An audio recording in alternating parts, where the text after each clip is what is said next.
તો અમદાવાદમાં અસામાજિક તત્વોને નથી રહ્યો પોલીસનો કોઈપણ પ્રકારનો ખોફ। નરોડા પાટિયા પાસે લુખ્ખા તત્વોએ પીસીઆઈના પોલીસ કર્મીઓ સાથે દાદાગીરી કરી। 9 જૂનની રાત્રે પેટ્રોલિંગ કરવા નીકળેલા પીસીઆઈના પોલીસ કર્મીઓ સાથે જે રીતે ગેરવર્તન કર્યું હતું, પોલીસ કર્મીઓને અસામાજિક તત્વો અપશબ્દો કહેતા હોવાનો વિડીયો વાયરલ થયો।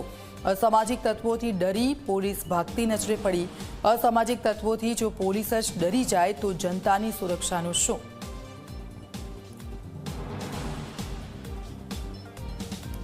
તો આપ જુઓ, આ જે દ્રશ્યો મેં આપને બતાવી રહ્યા છે એ દ્રશ્યો નરોડાના છે અને જે રીતે પોલીસ સામે કેટલાક લુખ્ખા આવારા તત્વોએ જે રીતે દાદાગીરી કરી હતી, તેમને ધમકાવ્યા હતા, તે આ વિડીયો સામે આવ્યો હતો અને હવે હાલ તો કાર્યવાહી થઈ રહી છે। પરંતુ જો પોલીસની સામે આવા આવારા અસામાજિક તત્વો છે આ પ્રકારનું વર્તન કરતા હોય તો સામાન્ય માણસોનું શું આવે, એ મોટો સવાલ થઈ રહ્યો છે। જો પોલીસ જ ડરી જતી હોય તો જનતાનું શું થાય?